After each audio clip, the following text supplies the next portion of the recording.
estávamos produzindo esse programa, nós pensamos em conversar com uma família que pudesse dividir com a gente a experiência de perder um jovem para a violência.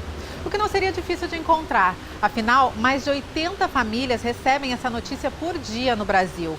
Mas nós decidimos contar uma história com um final diferente, para mostrar que vencer as estatísticas ainda é difícil, mas é possível.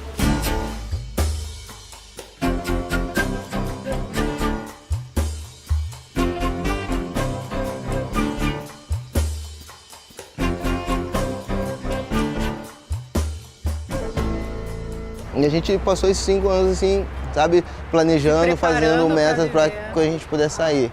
E a gente deu sorte quando a gente saiu, que a gente conseguiu, sabe, de cara assim, achar um emprego para nós, para trabalhar numa reciclagem.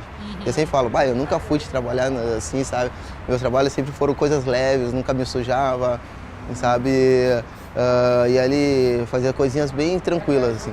Até que nos convidaram para trabalhar numa reciclagem.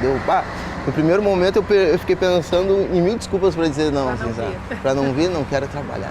Bem capaz, eu vou trabalhar numa reciclagem, né, que já se viu.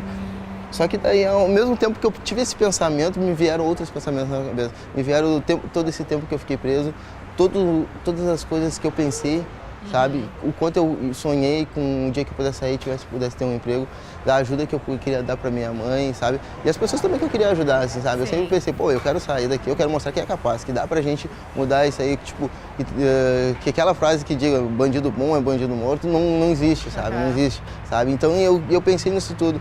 Então eu vim trabalhar e tomei gosto pela coisa, eu vi que o quanto é legal tu pegar e receber teu dinheirinho, final do mês ir lá e trabalhar, tu dá mais valor a isso, assim, sabe?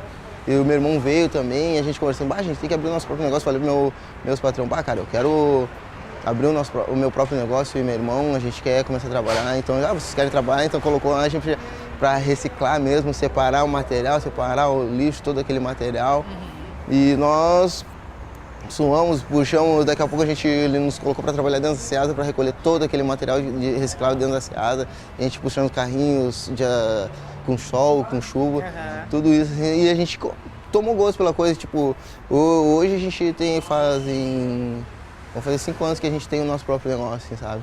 O que eu fico bastante preocupado é quando eu começo a ver um discurso repetido de que as pessoas são o que são porque a vida as fez assim. Não funciona dessa forma. Não funciona dessa forma. Não é porque o menino é filho de um pedreiro que ele tem que ser pedreiro, certo? E não é porque o menino pode ser filho ou ter passado pelo sistema prisional que ele vai ser sempre uma pessoa ruim.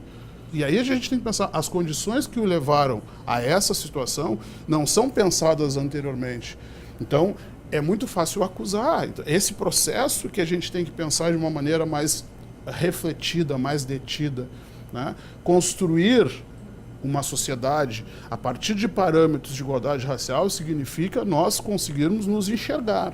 Então, se eu não me enxergo, e aí vem uma questão da sociologia, se eu não me enxergo, se eu não me vejo representado, a possibilidade que eu tenho de me revoltar contra isso, a nossa geração, ou pelo menos a minha geração, a gente não se revoltava pela via da violência, né, Malu? A gente foi fazer música, a gente foi estudar, a gente foi, alternativas, né? E começamos a questionar esse processo. O que me preocupa é nós chegarmos ao final de 2016 refletindo sobre as condições que existiam no início da década de 90 ou no final dos 80. Os jovens, eles precisam de líderes. Para que depois eles possam se tornar líderes. Eles precisam primeiro de modelos identificatórios, né? Eles precisam disso. A gente tem que desacomodar as verdades e mostrar que, primeiro, elas são produzidas como verdades, né? A verdade é uma produção. Tá? E a gente tem que olhar para um objeto de várias maneiras. Então, quando tu está trabalhando com jovens negros, antes de querer educá-los, ou antes de querer civilizá-los, ou antes de querer produzir uma consciência crítica, porque a educação só é válida quando ela é crítica, né? For uma educação meramente assimiladora, não nos serve. Não vai produzir os líderes que a gente está precisando. Então, antes de entrar nesses processos, tem que produzir uma coisa que ela é fundamental, que ela é básica para a gente fazer qualquer coisa revolucionária, que é produzir o desejo. Sem desejo, tu não vai jamais entrar na fase da educação. Tu teve, então, esse apoio, né, no começo, viu como é importante. E hoje que tu tem o teu próprio negócio, tu também faz isso, né? Eu também Tu faço isso porque para mim desenvolve foi isso. muito importante, para nós foi muito importante isso, sabe? Como Então, é que foi, né? E como é que tu faz hoje? Como é que tu agrega essas pessoas que querem uma segunda chance hoje no teu negócio? Bom, hoje a gente tem, nesses 5 anos que a gente está trabalhando, no início era só eu e meu irmão, né? Daí a gente começou a trabalhar, daqui a pouco a gente viu que dava para trazer mais pessoas, daqui a pouco a gente foi trazendo jovens, né, gurizada, que queria trabalhar, se quer trabalhar, vem trabalhar conosco, assim, sabe? Trouxemos presos já, de semiaberto, para trabalhar, os caras que saem incondicional, que querem programar, a gente traz para trabalhar, assim, sabe? Hoje a gente tem 4 rapazes que trabalham conosco. Sim. Assim, mas tipo, nesses 5 anos, acho que já passaram uns 50, assim, sabe? Todo ano vai reciclando, assim, sabe? Vai trocando. Então, e agora a gente está montando uma cooperativa porque a gente quer trazer outros presos, mais pessoas para trabalhar conosco. E aí isso também para nós é importante, sabe? Porque é legal tu ver, tipo, e fazer as pessoas ver o quanto é importante, para eles ver o quanto é bom trabalhar e o quanto é importante isso para a vida da gente, assim, sabe? Porque nós aprendemos assim, e acho que também é interessante eles aprenderem. Nós somos a prova assim. viva de Nós que somos a prova é possível, viva, né? é possível, assim, sabe?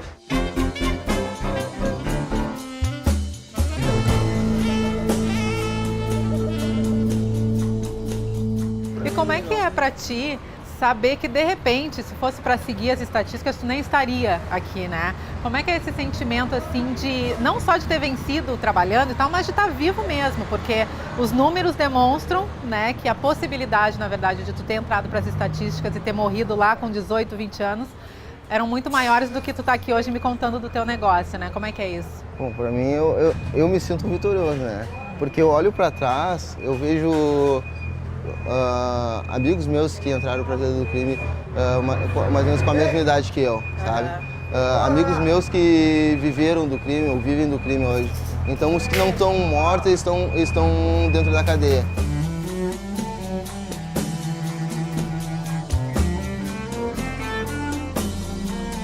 Eu me sinto orgulhoso por eu ter tido essa coragem, ter tido baixado a cabeça, ter sido humilde o suficiente para chegar e ter aceitado separar um lixo ali dos outros, sabe? Ter aceitado andar com uma roupa suja. Já sofri, eu já sofri preconceito por ser negro, por ser um ex-presidiário, por ser reciclador, sabe? Eu já tive pessoas que me encontraram, amigos meus, amigas, que encontraram na rua, passaram por mim e fingiram que não me conheciam, assim, sabe? Na hora, assim, eu fiquei com uma raiva, fiquei bravo, assim. Mas depois eu fiquei pensando, pô, sabe? Se eles não conseguem reconhecer isso, bobos são eles, sabe? Sim. Sabe? Porque para algumas pessoas é mais fácil tu te cumprimentar ali um cara que está fazendo alguma coisa errada ali do que cumprimentar um cara que está todo sujo ali trabalhando. E através desse meu trabalho eu consigo ajudar outras pessoas, eu consigo hoje ajudar minha mãe.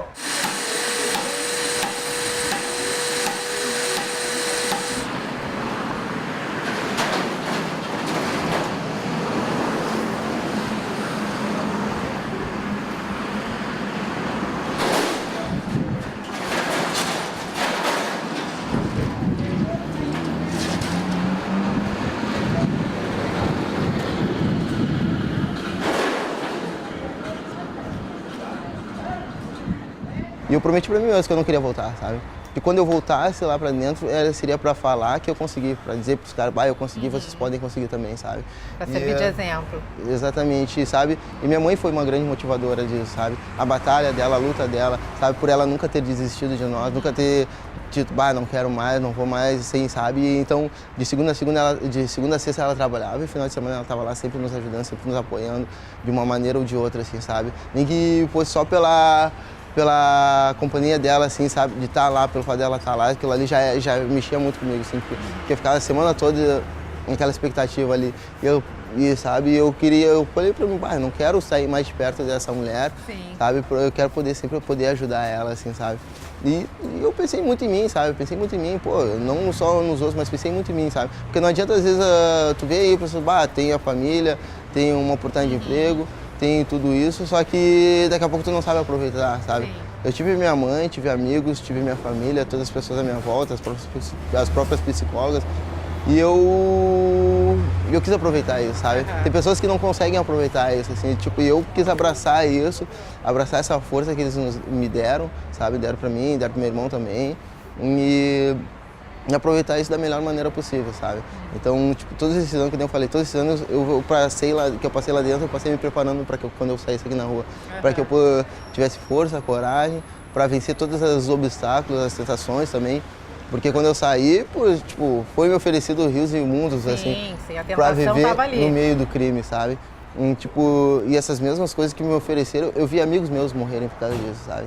Então, se eu tivesse aceitado tudo isso, eu poderia ter sido mais um a morrer, sabe? A morrer pelo crime, assim, sabe? Então, foram essas coisas que me motivaram, assim, sabe? Que me deram coragem, me deram vontade de poder vencer e lutar contra isso.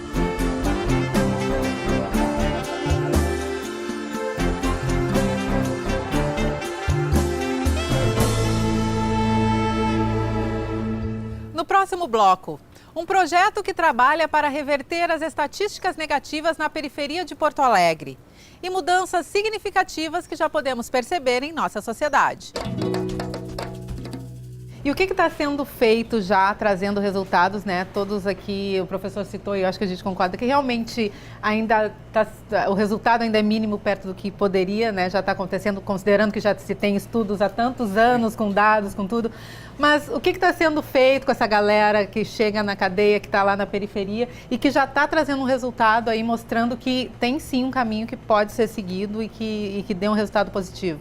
Nós temos mais de 230% de homens negros e mulheres negras hoje fazendo vestibular, acessando o mundo acadêmico. Então é hashtag parem com racismo, parem com preconceito. A gente avançou muito, temos muitas coisas a comemorar, mas o que acontece? A gente quer uma sociedade sem racismo, sem preconceito, sem discriminação. Eu acredito que é por isso que a gente se desdobra, vai em pesquisa, vai para a faculdade, vai para as escolas, vai para os movimentos, que é para justamente não perder essa essência, esse brilho no olhar de afirmar algo que foi importante, continua sendo e vai ser para o futuro, que a gente tenha um estado do Rio Grande do Sul, um Brasil, um mundo onde a gente não veja o que a mídia, né, externa todos os dias, e sim iniciativas que mostrem que esse é o caminho e que juntos a gente vai conseguir enfrentar. De fato, houve um acréscimo um aumento superlativo, 230% a mais de negros na universidade, é algo a comemorar, pretos mais pardos, é algo a comentar. Né? Só que nós temos que pensar que este é um espaço de poder, é um espaço em disputa. Né? E aí, pensando em termos de resultados, né, vamos tentar olhar para a metade cheia do copo. Sim. Né? Existe hoje toda uma política, por exemplo, na rede federal de educação básica, técnica e tecnológica, de valorização dos aspectos étnico-raciais das populações não brancas no Brasil, indígenas e negros, né? Inclusive com projetos de ensino voltados em algumas regiões e algumas áreas do país para essa construção, né? Mas, por outro lado, e aí é que eu quero referir, porque estamos aqui no espaço de comunicação, né? Eu ainda julgo que a comunicação sobre esse tipo de política é muito mal feita, porque poucos jovens, poucas pessoas sabem que existe, por exemplo, uma política de ingresso diferenciada nos institutos federais, né? Existe uma política de cotas, né? E, por exemplo, você está em algum campus e diz assim, não, mas existe uma cota para ingresso de negros, de indígenas, né? De pessoas com carência financeira. Né? Ah, mas eu não sabia, professor. Então, quer dizer, tem um processo de comunicação aí que também é do cotidiano que precisa ser mais divulgado. As pessoas têm que conhecer e reconhecer. Né? A Universidade Federal do Rio Grande hoje tem uma política de acesso para quilombolas. A Universidade Federal de Pelotas está construindo o mesmo processo. Os concursos públicos os concursos públicos, os federais com cota, aqui na Prefeitura de Porto Alegre com cotas para negros. Então, eu acho que há mecanismos, certo? Os mecanismos estão construídos. Nós temos que aprender a usar esses mecanismos. Né? A nossa população tem que aprender a usar. E muitas vezes nós somos, não os porta-vozes, mas aqueles que detêm a informação necessária para que essas pessoas mudem a realidade delas. Né? Para o pai poder crer que o seu filho pode ir, por exemplo, para um Instituto Federal na Restinga e ter uma formação técnica e tecnológica e daqui a pouco pensar, olha, meu filho pode fazer engenharia na URGS, pode fazer faculdade de Direito. Né? Quer dizer, mesmo que a gente esteja neste contexto aqui, nesta realidade, a gente pode... Aí é perspectiva, aí é olhar para frente. Né?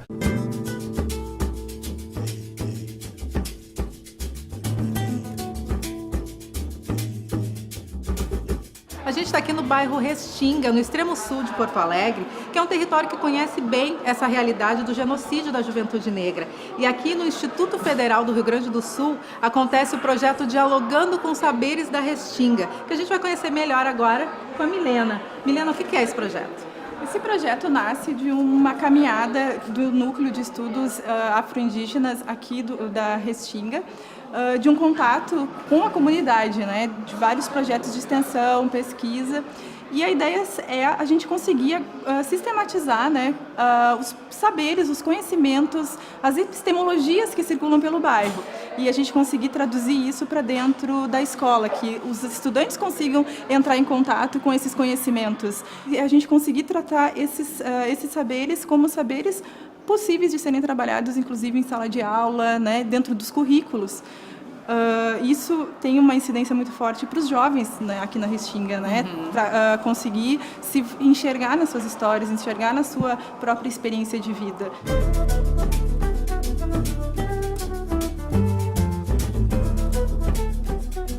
O Neudi está desde o início, né, aqui do campus e tal. Como é que tu vê esse tipo de projeto acontecendo? Esse projeto ele é a materialização de um trabalho que vem se constituindo desde 2010, quando o campus inicia suas atividades efetivamente, né?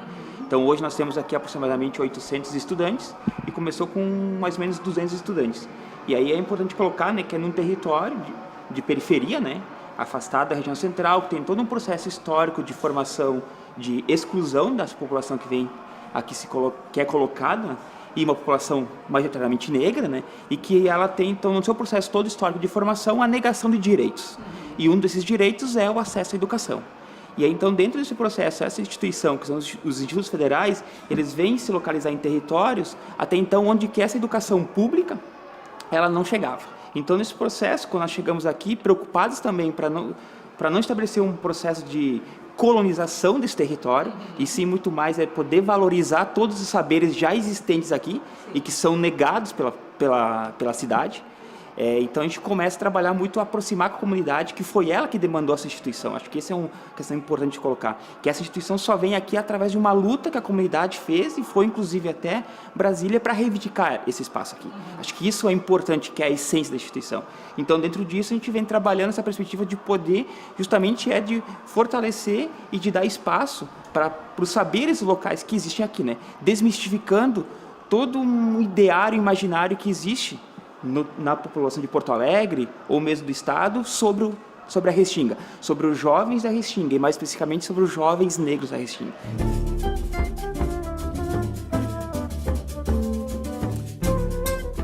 Orania, tu vivi na pele como estudante, né? Toda essa realidade. Assim, como é que era a tua vida aqui na Restinga e de que maneira tu acha que esse projeto mudou de fato alguma coisa aí na tua história? Bom, o projeto ele pegou e mostrou assim que a Restinga ela não é o que eles mostram na maioria dos locais, que é só criminalidade e drogas. Com esse projeto eu consegui ver que tem conhecimento e uma articulação da comunidade que eu nem fazia ideia que existia. Antes eu só era como a maioria das pessoas, assim, falava da Restinga, eu tinha noção da criminalidade e era isso. Mas com o projeto ficou claro que tem muita coisa que a Restinga tem que é útil e que deve ser mostrada para o resto da população. Bom, e a Chayane também tem uma história bastante interessante quanto à mudança de pertencimento, né, quanto ao bairro e à tua negritude com o projeto, né? Como é que foi? Sim. Desde o ano passado, depois de um evento que eu participei, eu comecei a me enxergar como negra. Antes disso, eu não me enxergava como negra.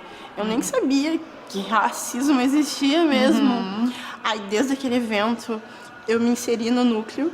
Sim. Eu comecei a lutar e a participar de todo e qualquer evento que tinha sobre. E quando eu fui convidada a participar desse projeto, eu fiquei muito feliz porque eu ia levar meu bairro para todos os lugares, mostrar que a Restinga sim tem coisas muito boas.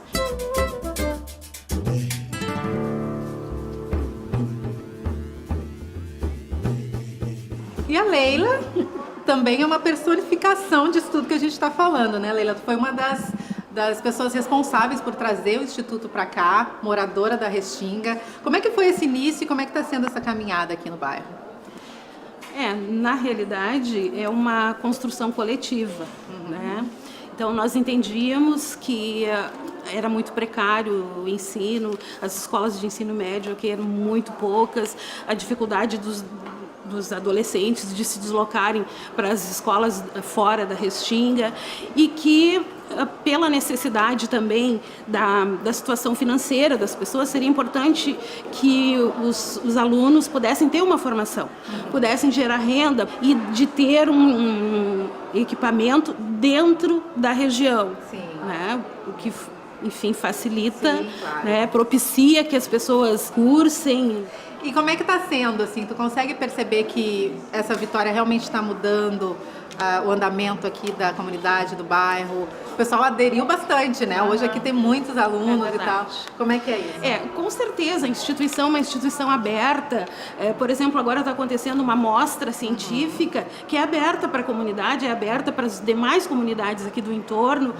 Os alunos, os adolescentes estão se matriculando, estão realizando os cursos nos mais diversos turnos. Então, é um sucesso, assim, é um objetivo alcançado. Nós temos pleiteado, enfim, foi uma luta de muitas mulheres e homens também, né?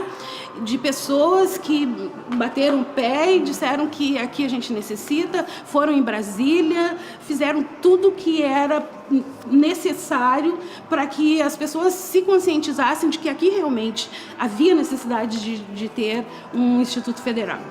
O que eu vejo do projeto é que está propiciando uma aproximação da juventude com ideias, com debates, à comunidade que já tem vivência de luta, de liderança. Então, através do projeto está ocorrendo, está sendo possível essa aproximação.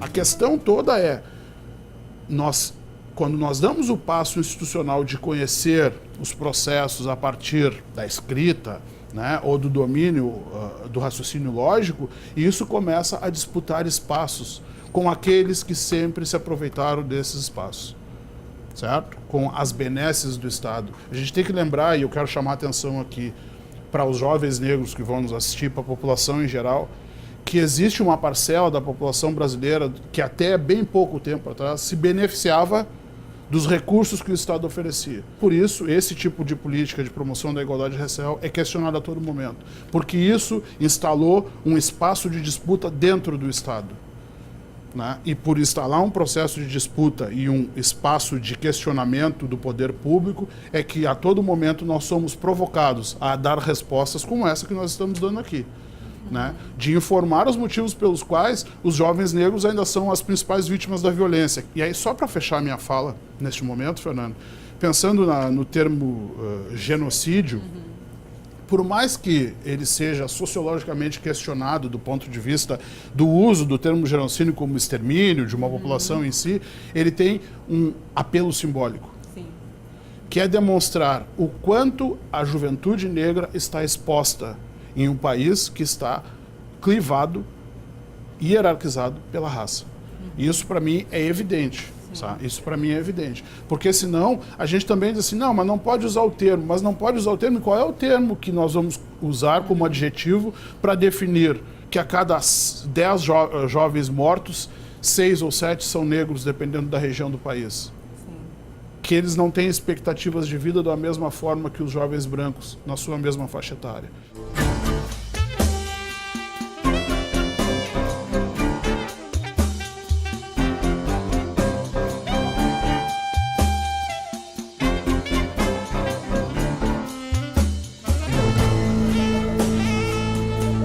O Nação de hoje vai ficando por aqui. A gente se vê na próxima semana. Até lá!